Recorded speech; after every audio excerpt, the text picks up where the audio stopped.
are off that day, or like the past 5 months, we haven't been able to see each other. So it's a way that you guys can just go on and take a look at what we were doing. So we're gonna be good. So we're gonna talk about some basic knife skills today. For those of you guys that are new, for those of you folks that are familiar and comfortable with a knife, we're gonna go through some of the knives. These are my knives that I have with me. They basically mirror some of the knives up there. So we want to talk about using the correct knife for the correct job. I think yesterday when we were doing the peppers, so we want to make sure we have the right tool for what we're doing. So our knife that we do most of our work with in this kitchen is our chef's knife or French knife. Okay, this is kind of an all-purpose knife. You have your tip, your blade. This is called the spine. This is called the bolster. This is really where there's a lot of extra weight here. So it really gives you some balance when you're working your knife. This piece that comes all the way down to the end is called the tang. A good knife has the tang all in one piece. Some of the other knives that we use may just have that coming to about here. They're fine for what we do. Like for this commercial setting, I don't call these disposable knives, but if one chips or whatever, they're very inexpensive. This is about $120. So if this chips or breaks, I have a little bit of a problem. Okay, so when you see a tang that goes all the way down to the bottom of the handle, that means it's probably a pretty good knife. Okay, so our next important tool is our honing steel. Okay, all this does is hone. It puts the edge back on your blade. It doesn't sharpen.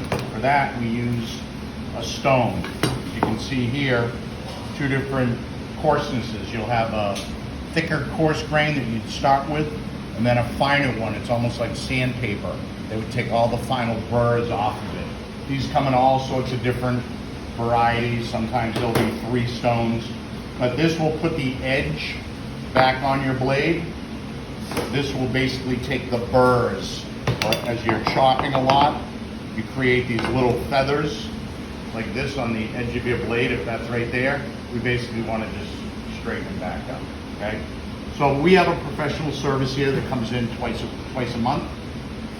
Getting them sharpened twice a month is plenty. Okay, so a couple different ways that we can use the steel. As you notice right here, longer on this end than on this end, so you always want to have the longer end positioned by your hand. And if you can look in there, you'll see there's a lot of knife marks on there. That means I've really come down, and if I had the steel like this, I'd come down on my hand. So we want to have our hand positioned a little bit back, have this part of the guard available here. We only want to use the part of the steel that we need to. I'm going to start at the bottom. I want to go in about 25 degrees. And simply, I'm just doing this. Okay? If you're not comfortable doing that, put this here and do it standing up. So there's virtually no chance of you getting cut. So you'll see on TV, that's not us. Okay? Okay? So see where it's coming down? I'm in no jeopardy of hurting my hand. Okay, and then we just take a cloth and we'll wipe that. Any burrs that were on there, we'll wipe that down. So really, you should always have, when you're doing a lot of knife work, you should always have this by your side. Okay, because every so often you'll want to re-steel it. Okay, so we have that.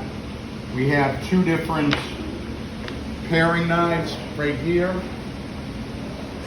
This one is the paring knife we're most familiar with. This one is called a tournée knife. Okay, this is for small hand work. A classical French cut is a turned potato or a turned vegetable. It's about 2 inches long, has 6 or 7 sides on it, equal sides. Very difficult to do, but this knife will help us do that. If we're doing something small, say we're cutting the tops off of strawberries, or we're coring a tomato, okay, and we don't have a tomato shark, I've seen this little trick many times. How safe is this? Okay, this knife is about 4 times as big as this. What happens? We're in a busy kitchen here. What happens if someone comes and bumps me in the arm? Guess where that's going?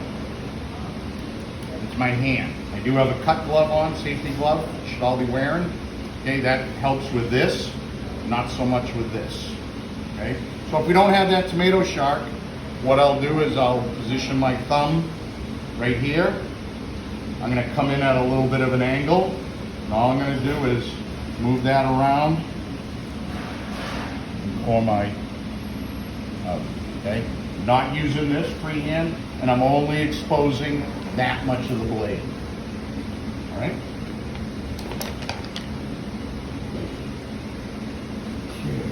I keep a bunch of different things in here. We always want to have our... This really is the most dangerous knife in your bag. This one, even when it's dull, can cut. This thing can be really dull and will cut you severely, okay? You always want to be careful of your off knife hand, and we're going to show you some of the ways to do that. We have a boning knife. This is for meat. This one's for fish. As you can see, it's a little bit pliable, so I can use this for fish or chicken. So as I'm maneuvering around, the blade will go with me. This is much more rigid, because if I'm cutting a big piece of meat, I want to get in there, work around bone, go through that really dense muscle. So I use something that has less flexibility on there. Okay? Okay. Right over here. So most of the cuts that we deal with in these recipes, you'll see small dice, medium dice, large dice. You might see julienne. You might see brunoise. So these are some of the cuts. I have some other cuts here, but you'll see a julienne cut. A classical julienne cut is going to be 1/8 by 1/8 by 2 inches. So it's really going to look like a very thin matchstick, okay? Like so. Do we have to be perfect with that? Do we have to get out a ruler? No, we have to be in that ballpark. We cut these in specific sizes because the recipe is asking us for a specific cook time or a specific look to something. If I was going to stew something, I probably wouldn't use something like this, because stewing is going to take us probably 90 minutes. This will turn to mush. So if I have something that's a large cut, that's going to hold its form, but still is going to cook through, right? So then you have a fine brunoise and a brunoise. Now your brunoise starts with this, a 1/8 by 1/8 by 2, and then it gets cut again to 1/8. So this is something very fine. It might be a garnish. It might be the finishing touch of a soup. Okay, so these terms, instead of saying I need 1/8 by 1/8 by 1/8, I just say I need brunoise, or I need julienne, or I need fine julienne. You'll also see our carrot sticks are called bâtonnet or bâton. These are going to be 1/4 by 1/4 by 2. From here, we can go ahead and make small dice. We would put our stacks together like so, and then we would roughly cut like so. Okay, and again, I'm not pulling out a tape measure, but once I eyeball that about size, I'm good. And then you have your medium dice and you have your large dice. You guys are familiar with these. These are the carrot coins or rondelles, and these are typically about 1/8 to 1/2 inch thick, cutting this way. I'm not going to show you the paisan or the diamond cut or the tournée. I'll do later. We will show you some minced, how to mince up some things. You're often going to see supremes, okay? This is from the orange. So what we do is we peel that orange down, just like we're going to do for any of our whole fruits like cantaloupe, pineapple. And we cut these down, and we're going to just separate these guys out right in between the pith. Okay? So all we have is just plain orange segments. Okay? Okay. Okay. So Onions are probably one of the most popular things we use. Peppers are as well. So when I'm gonna dice or even julienne, I peel it all down and I leave that little part where the root is. That's gonna hold all this together. Okay, so say I wanna do a dice. I'm gonna cut through. Now you're gonna see two schools of thought on this, how to dice this. One way is to come in like so to the thickness we want, turn it, cut this way, and then come back and cut it into dice. And you'll see this in classical textbooks. I find that it's dangerous. What am I doing right now? I'm bringing a knife towards my hand. If that slips, or if I have the blade angled up and it slips through that onion, and we know that happens, where's it going? It's going into my hand. So what I will do is I'll square this off just a little bit. I'll stand it up, and if I want to do a small dice, I'm going to cut down in equal slices just to about here, so I hold it intact. So I'm putting pressure on the front and the back.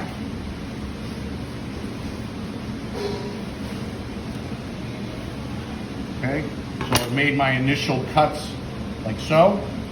Turn it this way. I'm going to cut the same way this way. So here's the part that you always want to take away. Again, you guys see this on television. You see the chef going a mile a minute. That's not us. Okay, we want to have this hand when we leave today. Okay, so we always want to protect this hand from this. The best way to do that is you're going to put pressure down and you're going to put your knuckles out. I just do one knuckle. So the worst thing that's going to happen to me is if I pull this knife up too high, I'm going to just cut a little bit of this skin off there. Okay? If I'm doing this, someone bumps me, you know, there goes some tendons. Okay? So you always want to protect this hand. So from here, and all I'm going to do is as I'm moving this way, this hand is giving resistance. And where it stops is where I'm going to slice. This hand is just following what this hand is doing. Okay? So I'm just eyeballing this. They should be all about the same thicknesses. So now I have cuts ready to be cut into dice. So this is still attached. So simply now I'm going to do the same exact distance I did on the other ones.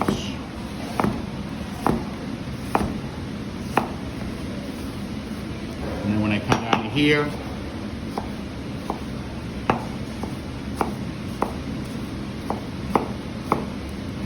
okay, and that's our dice. Okay. So for our julienne, we're going to go all the way through. So when they say julienne, again, this is a curved vegetable. We're not going to get a perfect julienne, but we want to be in the ballpark. We want to be about 1/8 of an inch. So again, what I'm doing is I'm going to use a little bit more of this knife. I could use all of this knife, which is fine. Only use as much as you need. So I've seen this before, cutting through. So again, what am I doing here? I'm exposing the entire blade to my hand. If I was going to use that method where I'm anchoring this, I'm only going to use this part of the blade and only go as high as I have to. I'm only going up to about here. So I could do that. Or when you're a little more comfortable, and again, I'm pushing this back to where I want to come down.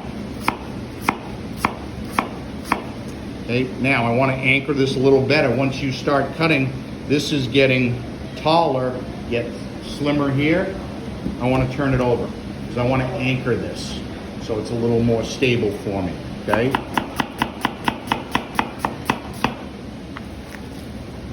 And that's our julienne cut. Okay.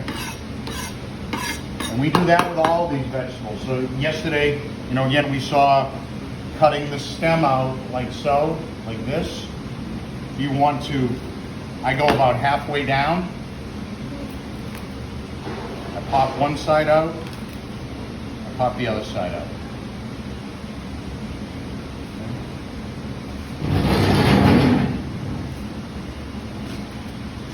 depending on what we're using this for, if we want to do some sort of garnish on here, I may want to take all of this out and have a really nice presentation. If I'm just doing this for chili, I may leave all that in, okay? This can tend to be a little bitter, this part here. And again, this is gonna be a little more tricky because it's an odd shape. So this way I'm really holding on to it. And again, I'm using my knuckle here, but I'm going, see how slow I'm going? Right here? Like so. And if I wanted to do the dice, use that rocking motion, just like so. Just like I'm doing, just like this, okay? So that's why your blade is curved like so. I have a knife at home that was more expensive than this, and when they sharpened it flat here and ruined my knife. So I can't do that, it falls flat, right? So let me move this stuff out real quick.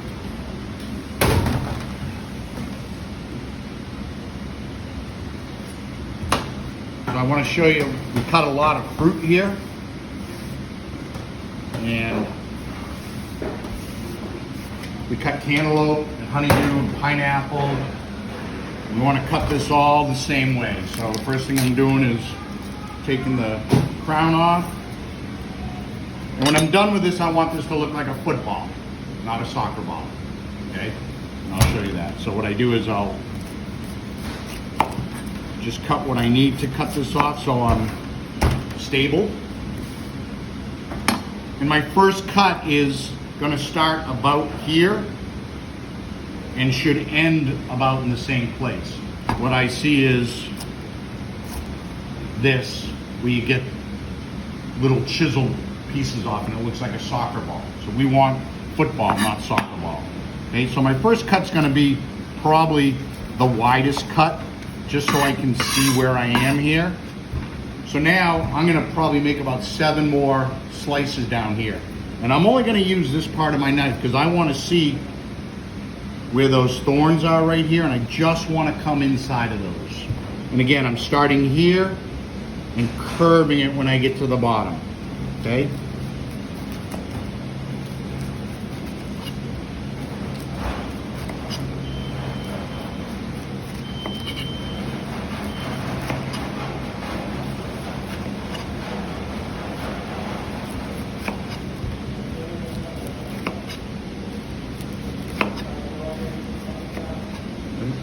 So we want football shape. And again, the key is when you get down to about the last inch or so, you want to turn that blade under. So when you guys go to the market and you see pineapple for, I think right now Publix, I want to say it's like $2.99 a pound. Look what you just paid $2.99 for a pound. This and the crown that I'm throwing in the trash. So if this was by the pound, I'm really paying double for this because I can't use that. Same thing with cantaloupe and honeydew. There's a tremendous amount of waste on fruit. So when we're cutting our fruit here, we really want to take our time to maximize what we're getting out of there. And then from here, if I didn't have a core, but that's fine, I'm just going to come straight down here, right through the center of that core. Cut the core part out.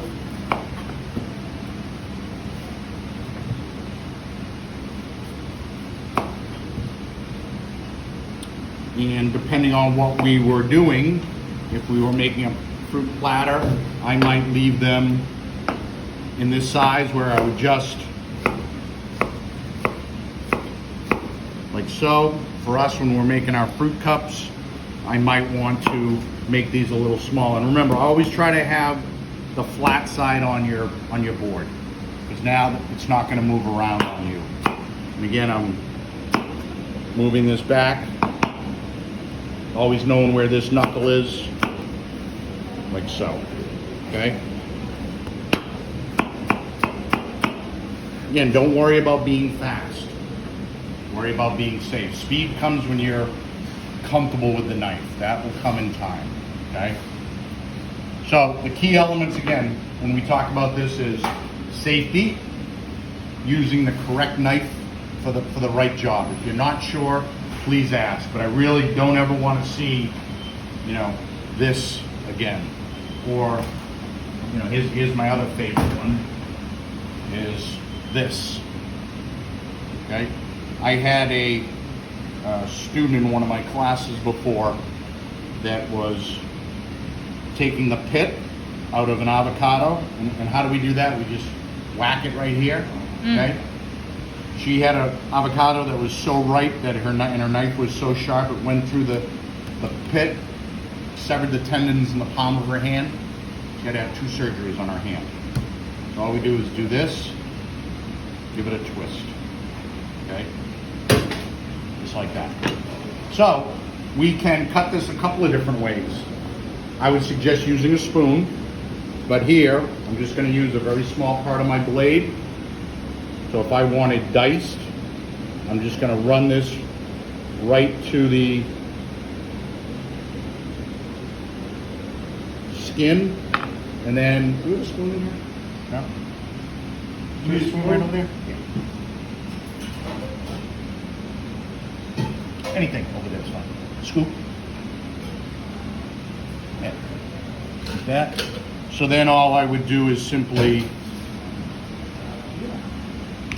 scoop it out, and I have all the little pieces, but you have to go all the way to the end. So instead of cutting this down, peeling it, and then slicing, this is a little more efficient way to do it. Always have that knife, that cut glove in your hand, okay? Last one I'll show you is that Supreme. So again, we're gonna do the same thing we did with the pineapple. Here. I'm gonna just use that very tip part of my knife. I don't wanna take off too much of the flesh that's inside. Just keep working it down.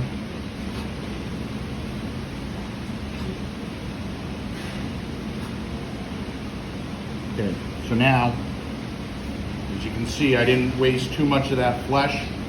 Now I'm gonna change my knife because I don't want this, because I am going to be working with this in my hand. As you can see the different segments, all I'm going to do is come in at an angle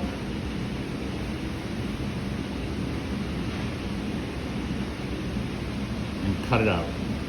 And we can use whatever's left in here as juice, okay? And I'll just work that all the way around here. That's the part that I'm remaining is often extremely bitter. So in a fruit salad, or if you were doing a plated presentation, this would look much nicer on a plate, like so, than having all the white part on it, okay?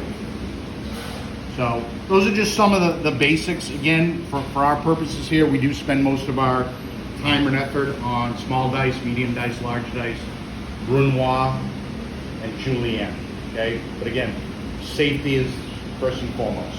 Always have that glove on. I know we often don't like to wear them, but it's better than going to the hospital and getting a bunch of stitches. Okay? Any questions? Cool. Thanks for your time.